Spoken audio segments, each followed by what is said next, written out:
Chapter 3 है तुम्हारा जो वैसे वाला बुक का, और एनसीईआरटी में चैप्टर 3 में भी ये ना हो, वन शॉट एक ही शॉट में पढ़ेंगे माइंड मैप के साथ। ठीक है जी, चलो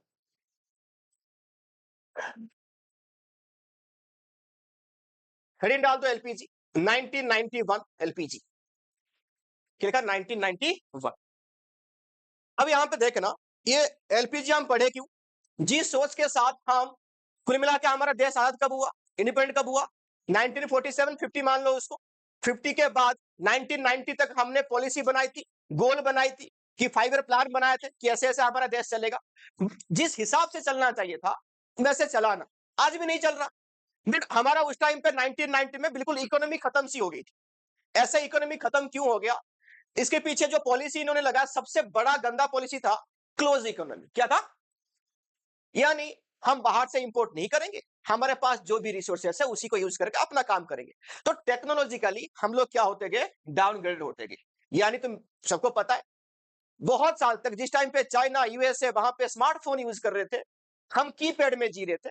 और हेलो वाला फोन जो आता था ना पहले, वो 1 रुपए की बूथ में डाल के जो पीला वाला फोन आता था पहले, उसी में बात कर रहे थे। यानी हमारा हालत बहुत खराब थी, टेक्नोलॉजिकल डेवलपमेंट हमारे पास था नहीं।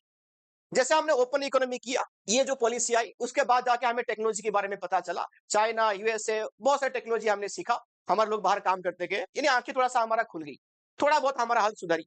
बट बहुत हाल खराब हो गया था, करा कैसे हमने, तो यानी ये इसी को बोलते हैं हम एलपीजी, यानी इसको बोलते हैं और क्या, एनईपी, क्या बोलते हैं, न्यू इकोनॉमिक पॉलिसी हमने इस साल एडॉप्ट किया था, है ना। अब करा कैसे था हमारे, तो बहुत अभी पढ़ेंगे क्या क्या हमारा प्रॉब्लम आया था। एक वर्ड यहां पे लिखा है मैंने, इसको ध्यान दे दो। सब हालत खराब हो गई, मतलब हमारे पास पैसे ही तो कम हो गए होंगे, सबसे बड़ी बात तो वही है। तो हमने पहले क्या लिया, हमको सजेशन दिया गया भैया तुम्हारे इकोनॉमी को ओपन करो, तुम्हारे पास अभी फॉरेन एक्सचेंज है नहीं, वो भी खत्म हो गया, तुम पहले लोन लो। क्या लो, लोन।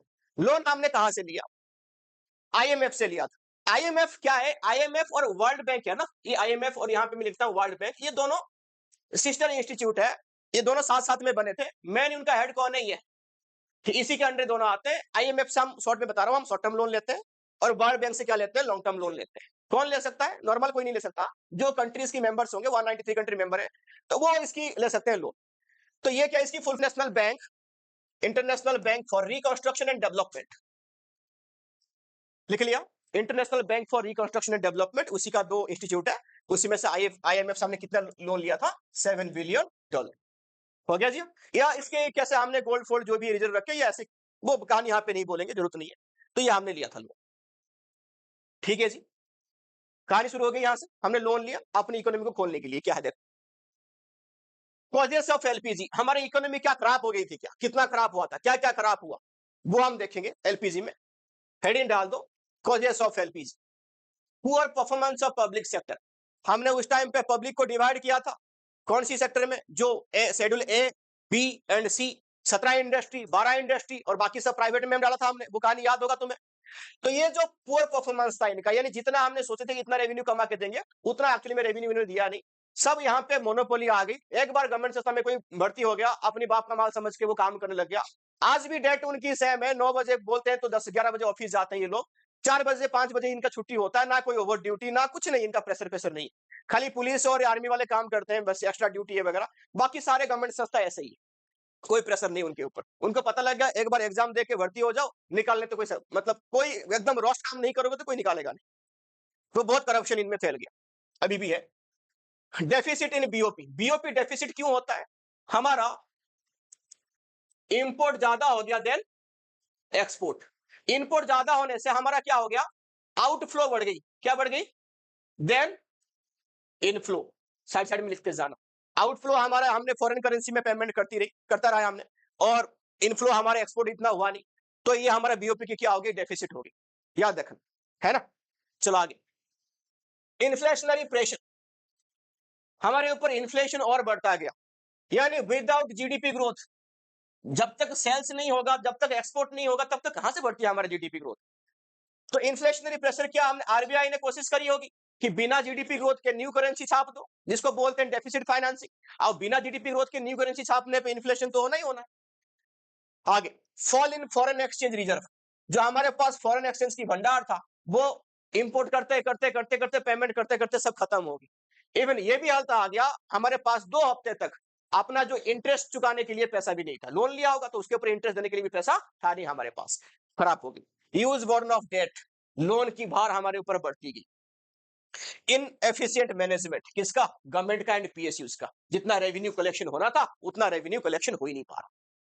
ठीक है, ये तुम्हारा हालत हो गई थी कब? 1990 में। 1990 में। तो उस टाइम पे डॉक्टर मनमोहन सिंह तुम्हारा फाइनेंस मिनिस्टर थे।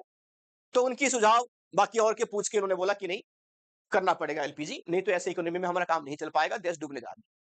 ठीक है जी, चलो डिसीजन हम लिख लिया सबने, आगे चलो।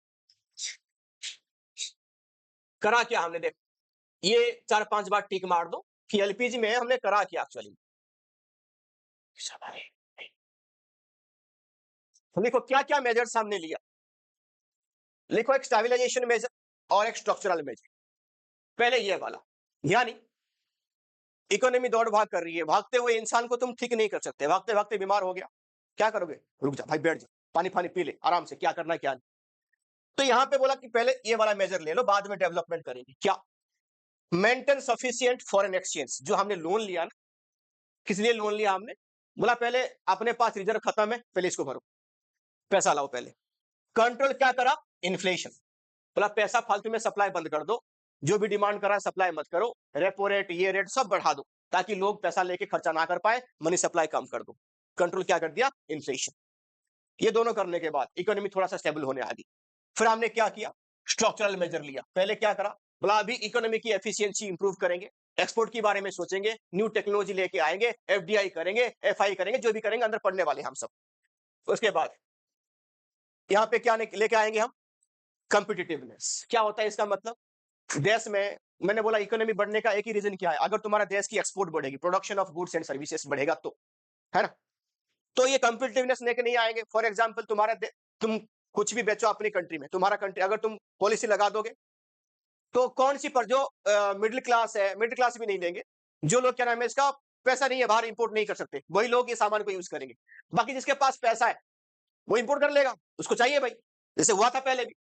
और तुम्हारा कंट्री और आगे ग्रोथ करने के लिए एक्सपोर्ट भी करना पड़ेगा, और एक्सपोर्ट करने के लिए तुम्हारा जो गुड्स की standard according to international standard होनी चाहिए, तब जाके तुम्हारे गुड्स मार्केट में बिकेगा। अभी हालत क्या हुआ? जो हमारा जो क्या नाम है इसका तेजस, दुबई में एयर शो चल रहा था, और जो हमारा जो तेजस गिर गया, वो बिल्कुल कुछ डेफिशिएंसी बहुत कम से वो ऊपर उड़ने की कोशिश कर रहा था, वो तो जो भी है।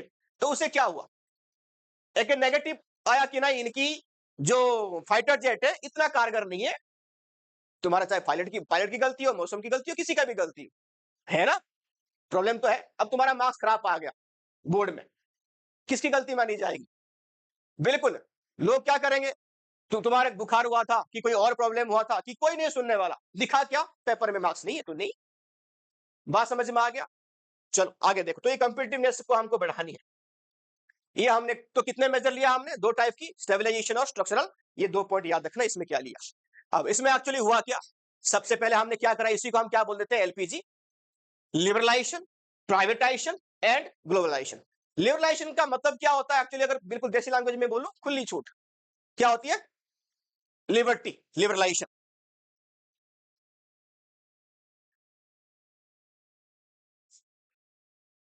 आ जाओ, क्या लिखा है? लिबरलाइजेशन, यानी हमने छूट दे दी। किसको छूट दी? पहले याद रखना कि हमने प्राइवेट वाले को लाइसेंसिंग सिस्टम में बांध के रखा था, याद है सबको? यानी बोला तुम नया इंडस्ट्री स्टार्ट करोगे, लाइसेंस लो, नया प्रोडक्ट बनाओगे, लाइसेंस चाहिए, पुराना कंपनी को क्या नाम है इसका एक्सपांड कर रहे हो, फिर भी लाइसेंस चाहिए। हाँ जी। मान लो आज की डेट में तुम्हें अपनी हर कोई काम घर की जो सीनियर होता है, दादाजी या करता, उनको पूछ के करो।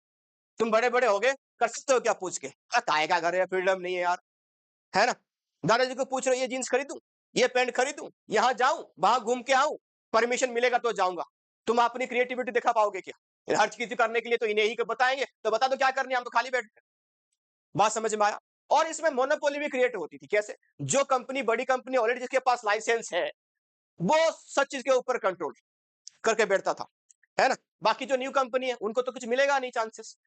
तो इसलिए क्या कर दिया गया? पहले लिबरलाइजेशन। आ जाओ, पहले आ जाओ, किसको हमने लिबरलाइजेशन करा? इंडस्ट्रियल को, इंडस्ट्री को। Reduce licensing.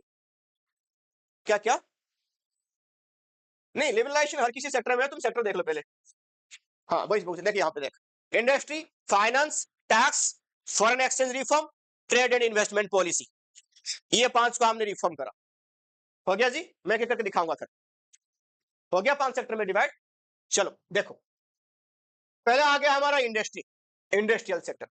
लिखा रिड्यूस लाइसेंसिंग। लाइसेंसिंग को हमने हटाया नहीं, हमने क्या कर दिया, रिड्यूस कर दिया। यानी रिड्यूस कर दिया का मतलब क्या है, कौन सी सेक्टर के ऊपर हमने रखा, एक, हाँ मतलब पहले लिकर इंडस्ट्री, एक एक वर्ड एक एक लेटर डाल दो, liquor industry, arms and ammunition, सुन ले बाब, arms and ammunition, chemical industry, explosive industry, ये सबको, ये को हमने क्या करा, भला तुम क्या रखोगे, लाइसेंस तुम्हें चाहिए। केमिकल में आ गया था chemistry and medicine. Liquor, liquor के अंदर सब कुछ आ गया, लिकर, गांजा, सिगरेट, है ना, ये सब जो हेरोइन, चौचरस, जो भी तुम्हारा जो जितने भी सारे नशेबाजी वाला सब इसमें आ गया। आर्म्स एंड एमुनिशन, टैंक से लेके गोला बंदूक जो भी बनाओगे तुम, केमिकल्स, ये इवन सारे जो मेडिसिन ड्रग्स होते हैं वो केमिकल होते हैं इसी के अंदर। एक्सप्लोसिव इंडस्ट्री, डायनामाइट से लेके बड़े बड़े जो भी कुछ करना है तुम्हें, तो इसके ऊपर लाइसेंस रहेगा, बाकी सबके ऊपर लाइसेंस हटा दो। Decrease role of public sector, public sector सब में रोल नहीं करेगी, किस किस में रहा, ये तो है ही, साथ में डिफेंस भी डाल दो, रेलवे भी डाल दो, इस सेक्टर में ये भी है और साथ में ये भी है, इनमें पब्लिक रहेगी, बाकी सब प्राइवेटाइजेशन कर दो, जरूरी नहीं है। और उस टाइम पे हाँ, एयर, एयर पे भी था, एयर इंडिया स्टार्टिंग में उस टाइम पे था, अभी भी तो नहीं, अभी तो बिल्कुल हट गया, एयर पे नहीं है। हो गया जी, आगे देखो, D reservation under SSI. SSI का फुल फॉर्म क्या है बाबू, कौन बता देगा, स्मॉल स्केल इंडस्ट्री, और आज की डेट में क्या बोल देते हैं उसको, अगर है भी तो कौन सी फॉर्म में है, एमएसएमई। तो क्लास में थी वृंदा, उसने बताया एमएसएमई का फुल फॉर्म क्या है, एमएसएमई, हाँ हाँ माइक्रो, जल्दी बताओ इतने, माइक्रो, स्मॉल, आगे ई फॉर, सब पूछ पूछ के ही बताएगी। अरे ऐसे हालत बहुत खराब है तुम्हारी यार, थोड़ा शर्म करो, शर्म करो, पढ़ाई पे ध्यान दो। क्लास कौन सी क्लास चलेगी, क्या है, प्रिपरेशन भी तुम्हारा नहीं है यार, कितने बार मैंने बोला होगा, मुझे भी शर्म आती है अभी बोलते बोलते। हो गया, क्या लिखा यहाँ पे, एसएसआई, स्मॉल स्केल इंडस्ट्री। अब आज की डेट में कौन सी फॉर्म, याद रखना, मैं तुम्हें समझा दूं कि एसएसआई को हमने सेव करने के लिए, प्रोटेक्ट करने के लिए तो बोला था कि इसको रेस्ट्रिक्ट करेंगे, कैसे, हाँ कुछ प्रोडक्ट को इनको क्या करेंगे, तुम ही बनाओगे, तुम्हारे पास इसकी राइट्स है और कोई नहीं बना सकता, वो हटा दिया गया। तुम प्रोडक्ट बनाओ, सच में अच्छा होगा तुम आगे बढ़ जाओगे, नहीं तो भूखे मरो, कोई बात ना। और क्या करा, इनको हमने प्रोटेक्ट किया था, वो हाँ देख के, ताकि ये लार्ज स्केल की इंडस्ट्री के साथ क्या करे, कर पाए, यानी लाइट बिल छूट ऐसे कुछ किया था हमने, बट अभी कर दिया, अभी हम कर दिया अप टू 3 साल तक, वो भी किसको, स्टार्टअप को देंगे, सबको नहीं दे रहे, कोई बात नहीं, उस टाइम पे जितना भी इसको रिजल्ट दिया था वो हटा दिया, क्या क्या था वो देख लेना। एमआरटीपी को हमने रिप्लेस कर दिया, एमआरटीपी क्या था, मोनोपोली रेस्ट्रिक्टिव ट्रेड प्रैक्टिसेस, यानी जिसके पास लाइसेंस था उसके पास मोनोपोली तो होगा ही होगा, लाइसेंसिंग हटा दिया हमने तो मोनोपोली हट गया, हट के किसके अंदर आ गया बाबू, लिखो, रिप्लेस कर दिया कंपटीशन एक्ट 2002, याद रखना, खाली 2002 नहीं, 2007, अभी दोबारा अमेंडमेंट हुई 2009 में, कंपटीशन एक्ट 2002, 2007, 2009 हो गया। तो हमने इंडस्ट्री को ऐसे क्या कर दिया, रिफॉर्म करा, है ना जी, सिंपल सी बात है, दोबारा एक बार देख लो, लाइसेंसिंग कम कर दी, कुछ इंडस्ट्री में रखा, पब्लिक सेक्टर की रोल को हमने कम कर दिया, एसएसआई को रिजर्वेशन से हटा दिया और मोनोपोली को हटा दिया कंपटीशन एक्ट से, ठीक है जी। अब आ जाओ, नेक्स्ट आ जाओ फाइनेंशियल इंडस्ट्री। फाइनेंस को हमने क्या करा, change the role of RBI, RBI की रोल को हमने चेंज कर दिया, ब्रैकेट में डाल दो, very good, regulator to facilitator, हो गया, रेगुलेटर टू फैसिलिटेटर लिखना पूरा, रेगुलेटर टू फैसिलिटेटर, यानी पहले ये पूरा सिस्टम को रेगुलेट करता था, अब रेगुलेट नहीं करेगा, उसकी बिना प्रायर परमिशन के कोई भी अच्छा बैंक अपनी ब्रांच खोल सकता है ना जी। तो पहले रेगुलेटर था, अब क्या हो गया, ये फैसिलिटेटर, अभी सुझाव देगा, ऐसे करना है, वैसे करना है, वैसे करना है।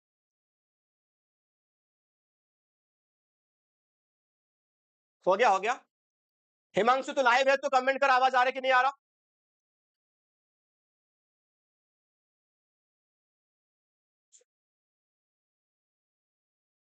लिख लिया, आगे लिख, origin of private bank, private bank की ओरिजिन हुआ, जो प्राइवेट बैंक मतलब कौन सी बैंक, सारे एचडीएफसी, आईसीआईसीआई, और तुम्हारा क्या नाम है इसका, कोटक महिंद्रा, इस टाइप की जो सारे, स्टैंडर्ड चार्टर्ड, जो भी सारे बैंक है, हो गया, ये सब कौन सी बैंक है तुम्हारा, प्राइवेट बैंक है सर, है ना। इस बैंक की यहां पे क्या हुआ, origin rise limit of FDI, यानी पहले सॉरी हाँ, एक चीज सबको याद होनी चाहिए, एफडीआई और एफआईआई और एफपीआई, इनकी फुल फॉर्म क्या हो रही है, क्या चीज।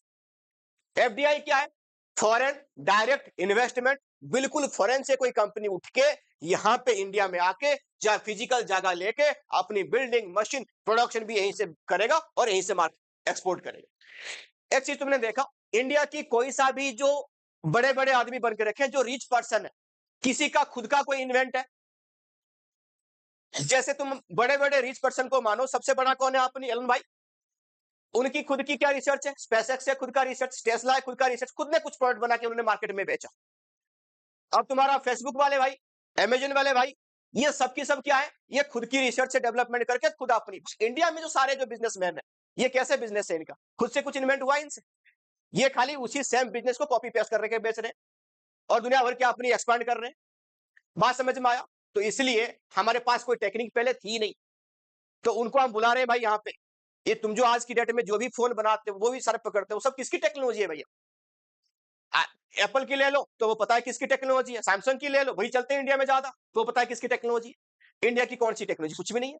तो इंडिया टेक्नोलॉजी में सच में पीछे, आज जो भी देन है वो हमारे है नहीं, सब बाहर कंट्री की है। ठीक है, इंडिया में जो भी ओनर है, जो भी रिच पर्सन है, भले वो फोर्ब की रिपोर्ट में आते हैं, वो सबकी सब 2 नंबर काम है, कॉपी पेस्ट वाले, कोई ओरिजिनल ओनर है ही नहीं है। बात समझ में आया। ओरिजिनल ओनर होंगे बट यहाँ पे अपॉर्चुनिटी नहीं है।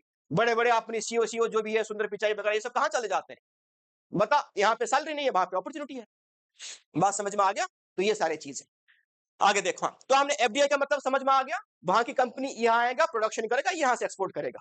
एफआईआई फॉरेन इंस्टीट्यूशनल इन्वेस्टर, वो यहाँ की कंपनी में इन्वेस्टमेंट करेगा, खुद नहीं आएगा इन फॉर्म ऑफ पैसा। Foreign portfolio investment, FPI India की शेयर मार्केट में खाली इन्वेस्टमेंट करेगा। कैसे करेगा, शेयर मार्केट में, सेकंड हैंड मार्केट में, जहां पे स्टॉक बाय करनी है और सेल करनी है। हाँ जी, बहुत सारे लोग हैं। फॉरेन की पैसा जो मैंने कौन सी वीडियो में बनाया था यार, वो जो अपनी करेंसी जो क्या नाम है इसका डाउन हो रही है, क्यों हो रही है, ये बेच के जा रहे हैं ना अपने स्टॉक को, यहां से मार्केट जा रही है। लिख लिया सबने, हो गया। फॉरेन ये इंस्टीट्यूशनल इन्वेस्टमेंट है, और ये कौन सा तुम्हारा एफपीआई है, ये फॉरेन पोर्टफोलियो इन्वेस्टमेंट है। क्या है, फॉरेन पोर्टफोलियो इन्वेस्टमेंट। आगे लिखो। तो ये लिमिट को हमने बढ़ा दिया, पहले कितना था 26% था, उसको बढ़ा के 74 कर दिया गया। इस 26 पे क्या होगा, अगर कोई कंपनी है यहाँ पे अपनी कंपनी खोलना चाहता है, तुम उसको बोलेगे तेरा कंपनी यहाँ पे रहेगा बट तेरा ओनरशिप 26%, करेगा वो काम? बोला ओनरशिप ही नहीं, ओनरशिप के लिए मिनिमम कितना चाहिए, 51 चाहिए, मैं करूंगा ना। तो 74 करने पे क्या है, कुछ तो है, ओनर तो बना कम से कम। 51 पे मिलती है ओनरशिप, 50 पे कैसे कर लेगा बाबू? नहीं, अभी तो 100 हो गई भाई। कोई तेरा कंपनी तेरे को देश को क्यों देगा, तू मेरे कंपनी ले ले कि ठीक है, इसका मतलब तो शेयर प्रॉफिट भी तो है, कि मेरे पास इतनी शेयर है तुम्हारे, अब बिना मतलब के मैं तुम्हारे प्रॉफिट लूंगा, काम उन वही करेंगे, मैनेजमेंट वही करेंगे, तुम्हें क्यों देगा कोई प्रॉफिट, नहीं देगा, ऐसे कोई कंपनी नहीं आने वाली तुम्हारे पास। तो इसलिए लिमिट को बढ़ा दिया गया। एज इन एक्सपेंशन प्रोसेस, ये किसके बारे में बात हो रही है, बैंकों के बारे में बात हो रही है। बैंक यहां पे अपनी ब्रांच खोल सकते हैं without prior permission of RBI, इसका मतलब यही है, open branch without permission, without permission of RBI, यानी एक्सपेंशन प्रोसेस में इन्होंने क्या कर दिया, इजी कर दिया। जहां पे तुम्हें लग रहा है कि यहाँ पे बैंक चलेगा, वहां पे ऑलरेडी कोई बैंक नहीं है, आरबीआई की परमिशन नहीं चाहिए, जाके वहां पे अपनी ब्रांच खोल दो। ठीक है जी, चीजें याद रखो, छोटे छोटे पॉइंट लिख लेना यहाँ पे। आगे लिखो, हमने टैक्स में क्या रिफॉर्म करी, हमने टैक्स में क्या रिफॉर्म करी। ठीक है ठीक है, थोड़ा लेट तूने मैं, अच्छा अब थोड़ा सा बाद में जाता होगा तेरे पास ना, चलो कोई नहीं, ठीक है, देखते रहे हिमांशु। टैक्स में हमने क्या रिफॉर्म कर दिया, लिखो, दोनों के दोनों, यहां पे मैंने 3 पॉइंट करा, बुक में 2 पॉइंट भी दिया होगा, rationalisation of direct tax, indirect tax and simplification. इसका तीनों का मतलब है कि मैं तुम्हें बोल देता हूं, टैक्स प्रोसेस को हमने इजी कर दिया, बहुत सारे विंडो थे उसको हमने जीएसटी में तो बाद में कन्वर्ट करा, बट टैक्स को कम कर दिया, टैक्स उतना ही लेना है। अगर मान लो पहले की जमाने में जो टैक्स था, अभी भी सेम परसेंटेज है, बट तरीका अलग अलग था कि वकील को पकड़ो, ये वाला टैक्स भरो, ये वाला चीज करो, ये वाला करो। तो इतना झमेला में पढ़ने से अच्छा कोई टैक्स क्या करेगा? नहीं, उस टाइम पे ज्यादा क्या चल, आज तो यूपीआई ये सब चल रहा है, तो क्या छुपाने तरीका कीजिए, दूंगा नहीं टैक्स, छोड़। अब तुम्हें पता है जो क्या नाम है इसका, हरियाणा में जो गाड़ी नंबर सेल हुआ अभी कुछ करोड़ में, आ पड़ गया उसके ऊपर, हाँ, तो इतना टैक्स ही नहीं भर रहा। लिखो यहाँ पे, क्या लिखा यहाँ पे, रेशनलाइजेशन ऑफ डायरेक्ट टैक्स, इसको हमने रेशनलाइज कर दिया, इजी कर दिया पहले के हिसाब से, यानी पहले जो कॉम्प्लेक्स था इसको हमने सिंपल कर दिया, वन विंडो कर दिया, भैया अपनी टैक्स भर लो। क्योंकि टैक्स इवाजन ज्यादा होता था, बंदे टैक्स चुरा मतलब छुपाते थे पैसा, तो यहाँ पे करा। Reduce in indirect tax, indirect tax में हमने कटौती कर दी ताकि लोग अपने टैक्स दे पाए ऑन कंजप्शन। जीएसटी यहाँ पे एग्जांपल डाल सकते हो तुम, बट जीएसटी बाद में आया। कितना टैक्स मिला के जीएसटी हुआ था? 17 टाइप की टैक्स मिला के हमने जीएसटी बनाई थी। उसके बाद सिंप्लीफिकेशन, जीएसटी आईएन की पोर्टल में जाओ और अपने टैक्स वहां पे खुद से फाइल कर सकते हो। आईटीआर की पोर्टल में जाओ, वहां पे अपने टैक्स खुद ही फाइल कर सकते हो। यानी हमने क्या करा, इसको सिंप्लीफिकेशन करा। आगे लिखो,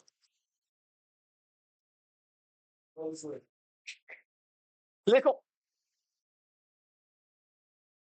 foreign exchange reform, foreign exchange reform फटाफट से लिखो, लिखा फॉरेन एक्सचेंज रिफॉर्म। आगे आ जाओ, number 1, devaluation of rupees by 20 BPS. Basic points, BPS का फुल फॉर्म याद कर लेना, बेसिक पॉइंट्स, 20 बेसिक पॉइंट्स हमने कम कर दी, यानी अपनी रुपीस को डिवैल्यूएशन कर दी।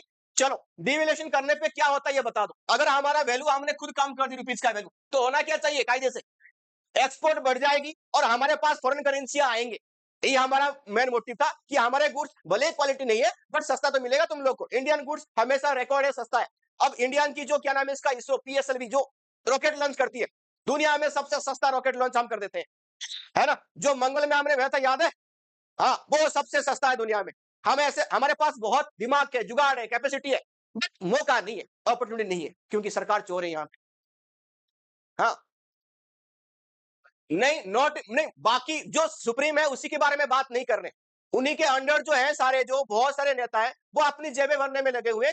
एक मैं देख रहा था किसी का वीडियो, गाड़ी कम से कम 27 से 28 गाड़ी है, तेरा ट्रांसपोर्ट की कंपनी है, इतना गाड़ी तू क्यों रख रहा है, जरूरी तेरे को कौन सी है? छोटी मोटी जो मार्केट में दिख गया वो ले लो, बाप छोड़ के गया था तेरा पैसा, अपनी तो पैसा है। ये जनता जब तक आवाज नहीं उठाएगी, ऐसे गधों को बनाएगी ना सरकार, तो वो तो होनी होनी है, नहीं होगी ठीक। तू आज की डेट में अपने आप को ठीक कर पा रहा है क्या? तू अपनी प्लानिंग में तू है, तू इतना पढ़ूंगा, इतना करूंगा, ये प्लान है मेरा, आगे जाऊंगा, तू नहीं कर पा रहा है। तेरे जैसा करोड़ों यूथ है ना, ये घड़ियाल जैसे संतोषी, ये हम क्लास के टाइम पे फोन देखती रहती है, ये अपने आप को संभाल नहीं पा रही। ऐसे कम थोड़ी ना होंगे तुम्हारे क्लास में, देख ले सब बच्चे पढ़ते हैं, समझने करने वाले लास्ट में 100 मार्क्स वाले मुश्किल से मुश्किल 4 या 5 निकलेंगे। क्यों? पूरा क्लास क्यों नहीं करा? क्यों बता? पढ़ते नहीं है, दिमाग में तुम्हारा कीड़ा है, बर्बाद हो रही हो तुम, और कुछ नहीं। हो गया जी, ये वाली बात होती है। नहीं, तुम्हारा डिफरेंस आइडियोलॉजी, बहुत सारे चेंजेस है, तुम कौन सी दुनिया में जी रहे हो तुम्हें खुद नहीं पता। मैं अभी हर एक बच्चों का बता दूंगा क्या सोचता है क्या नहीं सोचता है, बट बताऊंगा नहीं, तुम्हें बुरा लगेगा। नहीं नहीं, किसी और दिन बात करेंगे। 20 बीएसपी हमने कम कर दिया, सॉरी बीपीएस हमने कम कर दिया। मेन मोटिव क्या था, इसकी ब्रैकेट में लिख लो, rise in export, rise in export, export बढ़ाने के लिए हमने किया था ये, क्या लिखा, राइज इन एक्सपोर्ट, हो गया। And inflow of foreign exchange, and inflow of क्या लिखा, फॉरेन एक्सचेंज, हो गया। इनफ्लो ऑफ फॉरेन एक्सचेंज हो गया जी। चाइना इतना एक्सपोर्ट करता है, वो अपने रुपीस को खुद डिवैल्यूएशन करना पड़ता है, नहीं तो उसकी करेंसी की वैल्यू इतना आगे बढ़ जाएगा ताकि उसकी गुड्स महंगे होने लगेंगे। लोग वो जानबूझ के अपने रुपीस को हटा जाता है। बढ़िया इकोनॉमी सिस्टम है, बहुत ही कम लोन उसके पास, परफेक्ट इकोनॉमी सिस्टम, एक्सपोर्ट भर भर के इन्हें अपने ऊपर उन्होंने काम किया। वो कभी बिलीव नहीं करते कोई भी धर्म के ऊपर, कोई भी किस्मत के ऊपर, किसी भी चीज पे बिलीव नहीं करते। किस पे? प्रैक्टिकलिटी। पैसा है, पावर है तो काम करो, टेक्निक है तो काम करो, सीखो। दुनिया भर की जो गाड़ी बनाते हैं महंगी महंगी, सबकी कॉपी उन्होंने बना डाली। बात समझ में आया? और हम आगे देखो, हमने इसलिए करा था, आगे क्या करा, market determination of foreign exchange.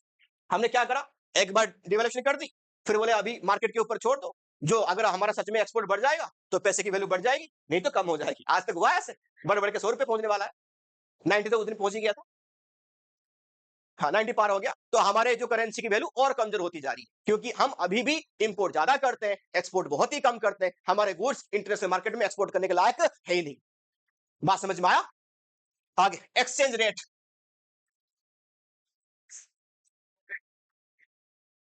Goods तो होना चाहिए, क्या खरीदेंगे वो तुमसे? अदरक, बता क्या खरीदेगा तुमसे? तारीफ किया बाढ़ में। तुम ऐसे कोई गुड्स बनाते हो तो इंटरनेशनल मार्केट में चले। तुम किसको बेचते हो सामान? साउथ अफ्रीका को बुलेट बाइक यही बेचते हो? क्या वैल्यूएशन है उसका? कंपेयर करते हो पाकिस्तान से कि तुम्हारे बाइक इतनी महंगा, हमारे बाइक इतनी सस्ते। क्या होगा ऐसे? गरीबों को तुम सामान बेचते हो। तू गरीबों को फ्री में खिलाएगा, कम पैसे में खिलाएगा, तो अमीर बन जाएगा? नहीं बन पाएगा ना। जिसके पास पैसा है तुम उसको सामान बेच के दिखाओ। यूएसए को करो ना एक्सपोर्ट। क्या करोगे एक्सपोर्ट?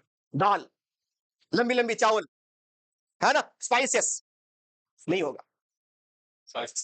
हाँ, कितना करेगा? 1 किलो स्पाइसेस, 2 किलो, 1 किलो कितने में करोगे? 400, 500, 1000, 5000।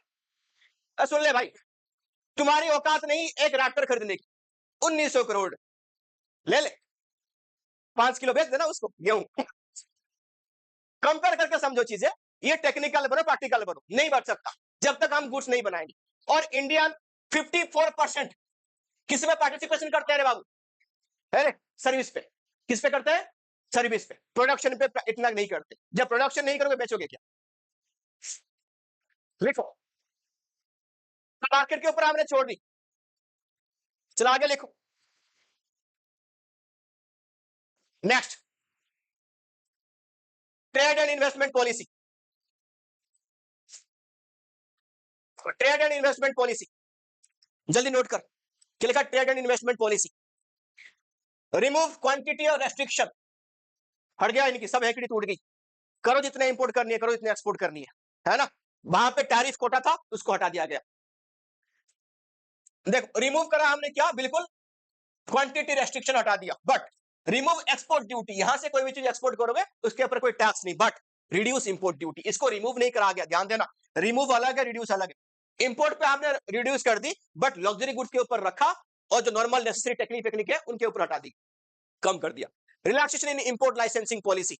अगर तुम कुछ भी यहां पे इंपोर्ट करोगे उसमें रिलैक्सेशन कर दिया गया। 1 विंडो है, पहले लाइसेंस ले लो फिर इंपोर्ट कर लो। पहले 4 विंडो था, 4 विंडो को 1 विंडो कर दिया गया। इजी कर दिया गया इंपोर्ट लाइसेंसिंग। हर किसी के लिए नहीं चाहिए।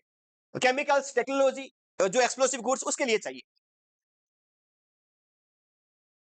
मतलब 4 जगह पे जाना पड़ता था कि यहां से पेपर काम, वहां से वहां से। अभी नहीं, एक जगह पे जाओ, वहीं से सब कुछ खत्म।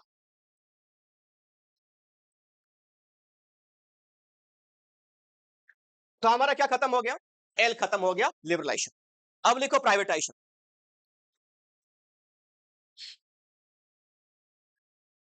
लिखो प्राइवेटाइजेशन। ये मिनी रत्न, नवरत्न एंड महारत्न जो ये है ना, ये यहाँ पे नंबर ऐड कर लो। सीबीएसई में इतना नहीं पूछता इसके बारे में, सीयूटी में लेकिन इसकी डिटेल्स में पूछता है। कैपिटल कैसे आया, कितना प्रॉफिट होनी चाहिए, वो मैं अलग से पढ़ा दूंगा। यहाँ पे बस सीखो इतना। प्राइवेटाइजेशन लिखो, प्राइवेटाइजेशन लिखो।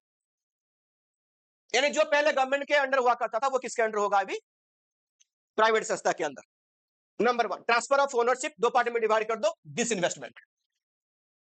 ट्रांसफर ऑफ ओनरशिप का मतलब फुल्ली 100% उठा के किसको दे दो? प्राइवेट सेक्टर को। Disinvestment, maximum up to 49%। Up to लिखना यहां पे, अप टू 49%, क्योंकि ओनरशिप अपने पास रहेगा तो मिनिमम 51 उनको चाहिए। ये मतलब फुल्ली ट्रांसफर ऑफ कंट्रोल, सब कुछ किसको कर दिया? प्राइवेट। और ये डिसइन्वेस्टमेंट कुछ पार्ट बेचेगा प्राइवेट वाले पार्ट।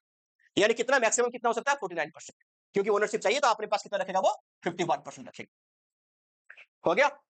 किसके बारे में बात कर रहे हैं? गवर्नमेंट कंपनी के बारे में बात कर रहे हैं। किसकी? पीएसयूज, पब्लिक सेक्टर अंडरटेकिंग के बारे में। हो गया। तो थोड़ा सा इसको यहां पे डिवाइड कर दो। हमने डिवाइड किया था उस टाइम पे जो कंपनियां, इसको बोलते हैं रत्नाज। 3 पार्ट में डिवाइड है, महारत्न, नवरत्न एंड मिनी रत्न। हो गया। महारत्न, नवरत्न एंड के लिखा मिनी रत्न। गवर्नमेंट की कंपनी है सारी। महारत्न में कितनी कंपनी है? 11। नवरत्न में कितनी है? और मिनी में कितनी है? 74। हो गया। ये जो डिसाइड होंगे महा, नव एंड मिनी, किसकी बेसिस पे होंगे? देख लो, ये इसकी बेसिस है। Listing in stock exchange, SEBI में एक्सचेंज जहां पे लिस्ट होना चाहिए वो कंपनी। इसके एवरेज एनुअल टर्नओवर, बिक्री, सेल्स देखेंगे। नेट वर्थ कितना है वो भी देखेंगे, प्रॉफिट भी देखेंगे, शेयर होल्डिंग पैटर्न देखेंगे। ये सब की बेसिस पे हम डिवाइड करेंगे यहां पे महा, मिनी एंड नवरत्न को। क्या क्या पिछले साल की है। अबे लिख ले, कुछ और सोचते रह जाइए। वो कंपनी वाइज अलग अलग है, मैं वही बोल रहा हूँ। ये इतना नहीं पूछेगा, खाली बेसिस पूछेगा कौन सी बेसिस पे डिवाइड हो रहा है, बाकी सीयूटी में पूछेगा, मैं अगले क्लास में पढ़ा दूंगा सीयूटी वाले में। क्या खाली कैपिटल कंट्रीब्यूशन भी है, प्रॉफिट भी है, टर्नओवर इसी की बेसिस पे है, किसका कितना होना चाहिए। हो गया।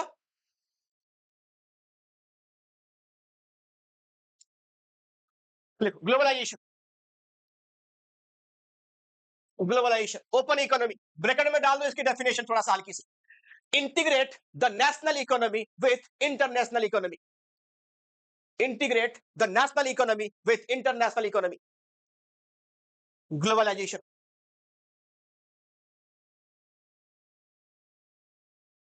क्या लिखा, globalisation. Integrate the national economy with क्या लिखा, इंटरनेशनल इकोनॉमी।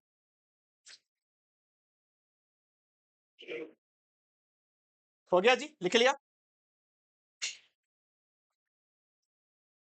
इसकी दो पॉइंट में डिवाइड करो कि ग्लोबलाइजेशन तो हुआ, बहुत बढ़िया हुआ, हमें हम फंसे कि निकल गए बाहर, क्या फायदा हुआ पढ़ेंगे पहले।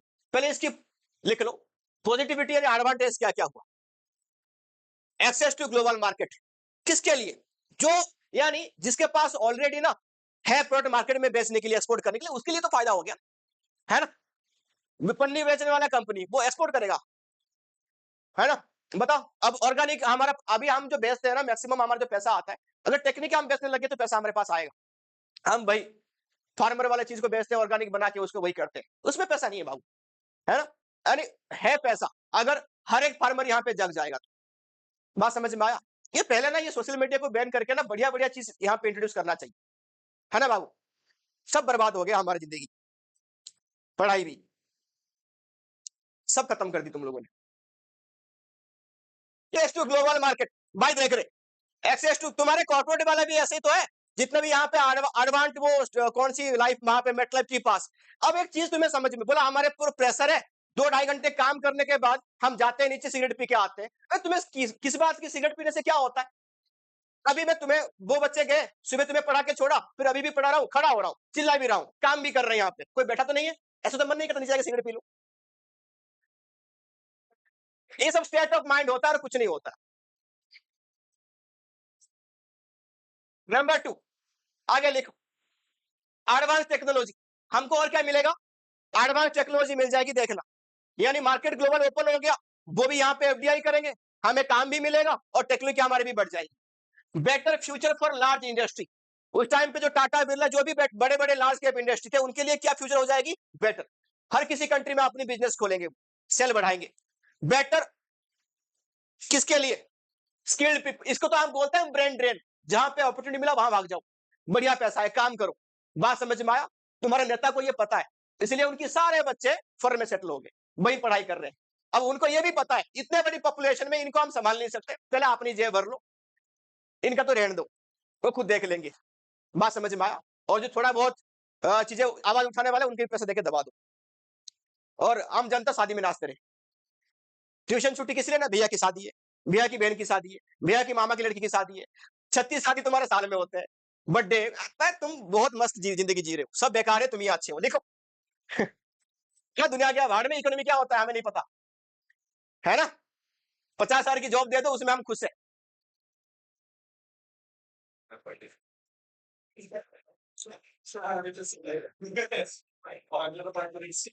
नेगेटिव लिखो, नेगेटिव लिखो फटाफट से।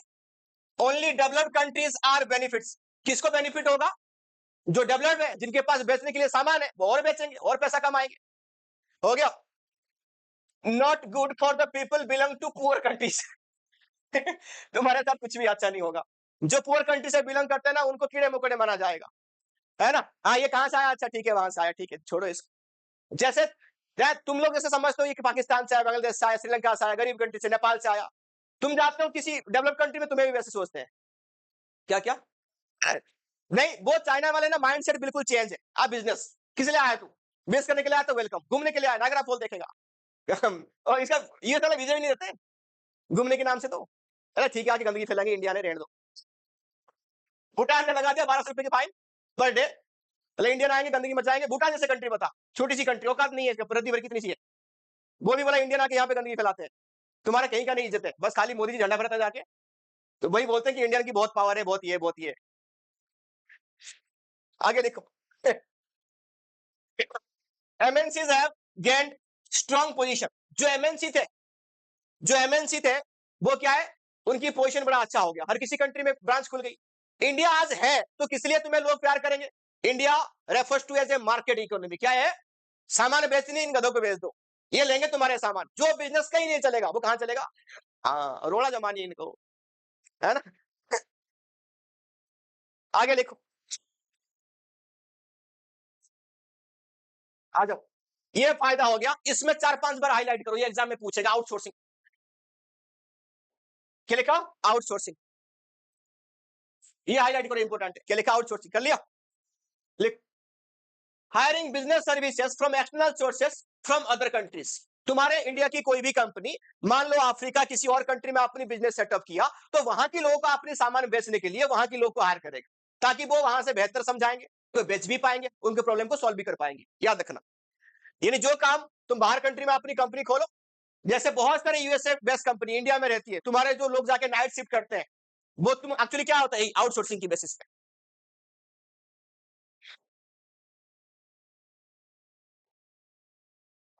इंडिया में ही चलती है सब, BPO, KPO and LPO, business process, knowledge process and legal process, हो गया। ऐसे कौन सी काम है, हाँ ये पूछेगा एग्जाम में, ये वाला क्वेश्चन स्पेशली एमसीक्यू में भी पूछे, कैसे भी पूछेगा।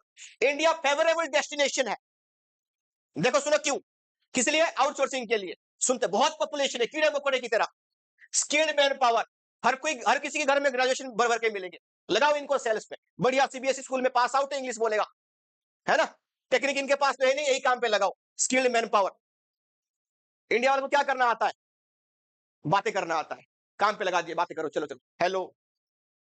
गवर्नमेंट पॉलिसीज, यहां पे गवर्नमेंट की पॉलिसी अच्छा है, हो गया, बाहर की कंट्री को बुला के ये बिजनेस करवाते हैं। लो वेज रेट, सर 8 में भी काम करेगा रात भर, 7 में भी करेगा, 6 में करेगा, कोई ढंग की बिहारी मिलेगा तो बोलेगा बस खाने पीने के लिए मैं ही सो जाऊं, पैसा ही मत दे, लो वेज रेट। अरे मत पूरा दिल्ली में 22, 20, 35 था, 12th वाले बच्चे पास आउट होने के बाद जो टेलीकलर का, सब खत्म कर दी इन्होंने, बोला इंग्लिश स्पीकिंग कोर्स करके आ गए, बोला फोन में तो बात करनी, इसके लिए 25 काय को देगा, मैं भी आता हूं, मेरे बहन भी आएगा, 12-12 में काम करेंगे रात पूरा रात भर, टेंशन मत लो, सब खत्म कर दी इन्होंने। लिख रहा आगे, growth of Indian IT industry, growth of Indian IT industry, technique हमारा है नहीं, फिर भी हमारा आईटी इंडस्ट्री बढ़ रही है, क्यों, हम सर्विस दे रहे हैं, है ना, सब सॉल्व कर देंगे तुम्हारे, लैपटॉप हैंग हो गई वो भी कर देंगे हम सॉल्व फोन पे, यानी कुल मिला के बाकी सारे आईटी वाला काम करते हैं इंडियन वाले, ठीक ठाक, हो गया जी। चलो, तो ये याद रखना, ये इंपॉर्टेंट है, तुम्हें पेपर में लिखना, क्रिटिसाइज इसलिए करना तुम्हें याद हो गई सारी चीजें, हो गया। यहाँ पे सस्ते लोग मिलते हैं, उनके पास स्किल भी है, गवर्नमेंट की पॉलिसी अच्छा है, और इंडिया आईटी में डेवलप कर रही है, सारे बीटेक वाले यहाँ पे भरे पड़े, इसको भी लिखो, इंपोर्टेंट हाईलाइट मारो, WTO, WTO world trade organisation, WTO, WTO पहले क्या था, GATT, general agreement for trade and tariff, general agreement for trade and tariff, GATT, 1948, founding member थे 23, इंडिया इसकी फाउंडिंग मेंबर है, हो गया जी। क्यों, किसके वजह से, ब्रिटेन के वजह से। डब्ल्यूटीओ आज हो गया, ये कब हुआ डब्ल्यूटीओ, 1995 में, अभी कितनी मेंबर है इसका, 164, 164 कर दिया। चलो आगे, एक तुम्हारा सीसीएस वाली पेपर में, जो सीसीएस वाली बोर्ड जो है ना यूनिवर्सिटी, वहां की पेपर किसने दिया था, मैं दिखा था कि पता क्या क्वेश्चन पूछा, डब्ल्यूटीओ में कितनी डोर है, कितनी खिड़कियां हैं, उनकी लॉबी कितनी बड़ी है, नहीं कितने मूर्ख हो तुम्हारे सिलेबस वाले, ये पूछना डब्ल्यूटीओ में रजिस्टर कैसे करनी है, डब्ल्यूटीओ क्या क्या काम करती है, एक्सपोर्ट करने में क्या हेल्प करती है, वो नहीं सिखा के पता नहीं दरवाजा खिड़की पूछ ली, पता नहीं क्या है सिल लिखो इसके function, removal tariff and non tariff barriers, ये क्या हटाएगा, अगर तुम्हें एक्सपोर्ट इंपोर्ट करने में किसी भी टाइप की बैरियर्स आ रही है, ये हटाएगा, हेल्प करेगा तुम्हें। रूल बेस्ड ट्रेडिंग, कोई धोखाधड़ी हो गया, कुछ भी हो गया, ये रूल पे लेके आएगा। रूल बेस्ड ट्रेडिंग यहाँ पे सारे रूल भी बनाएगा। ऑप्टिमम यूटिलाइजेशन ऑफ रिसोर्सेस, कोई रिसोर्स को खराब होने देगा, चाहे वाटर रिसोर्स हो, चाहे एयर रिसोर्स हो, जिसके थ्रू तुम एक्सपोर्ट इंपोर्ट करोगे, ये उसका भी ध्यान रखेगा। प्रोटेक्ट एनवायरमेंट, तुम जहाज लेके जा रहे हो तेल की, रशिया से आ रहा है तुम्हारा जहाज इंडिया में, रास्ते में फट गई, पूरा समुद्र के ऊपर लेयर में पानी हो जाएगा तेल तेल, नीचे जो ऑक्सीजन नीचे नीचे नहीं जाएगा, नीचे की जो एक्वेटिक एनिमल्स है वो मरेंगे, तो साफ करना इसी काम है। डब्ल्यूटीओ देखेगा क्या है क्या नहीं है, साफ करवा रहे हैं इसका काम, ही तो करेगा नहीं, खुद करवाएगा। हो गया जी, चलो खत्म हो गई तुम्हारी कहानी।